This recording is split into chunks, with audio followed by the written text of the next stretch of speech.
One of my favorite features in modern JavaScript is arrow functions.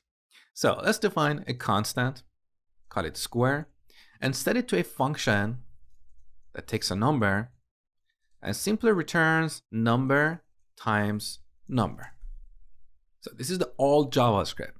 Now, starting from ECMAScript 6, we have a cleaner way to write the same code. So let me duplicate this so you can see both versions side by side. To convert this function to an arrow function, we get rid of the function keyword and put a fat arrow between the parameters and the body of the function. Now, if we have only a single parameter, we can exclude the parentheses. If we have 0 parameters, we have to add empty parentheses. So this is a function that takes no parameters, okay? Now, let's revert this back. We have a single parameter number. Now, if the body of our function includes only a single line and returns a value, we can make this code even shorter. We can get rid of the return keyword as well as the curly braces. And this is the end result. So the code we have on line 5 is exactly equivalent to what we have here. You can see the syntax is cleaner and more compact, and you can read it like number goes to number times number. So we can call this square function like this and log the result on the console. And let's remove this. Otherwise, we'll get an error because we have declared the square constant twice. So save the changes. Back in the browser, we get 25 on the console. Now let me show you where these arrow functions are really useful. Let's imagine we have an array of jobs.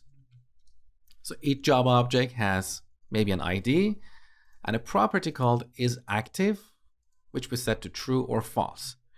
Now I'm going to add a couple more here and make the first 2 jobs active and the last one inactive. Okay. Now let's imagine we want to get only the active jobs. So we call jobs.filter method. The argument that we pass here is a predicate function, a function that takes a job object and returns a true or false. So when we call the filter method, this method iterates over this array. For each job object, it takes that job object and passes it to this predicate function. The job of this predicate is to determine if that job object should be returned from the filter method. So here, we can return job.isActive. If we return true here, that job will be returned from the filter method. So we can get the final list and call it active jobs. Okay?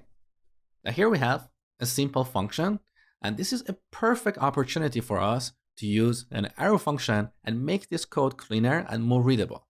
So I'm going to duplicate this line so we can compare them side by side.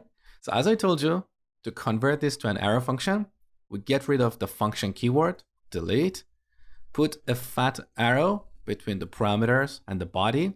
Now we have a single parameter, so we can get rid of the parentheses.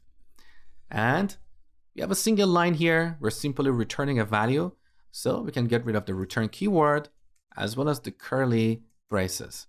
And we don't add the semicolon here. So this is the end result. You can see this code is cleaner and easier to read. So filter jobs where job is active. There is less noise in this code.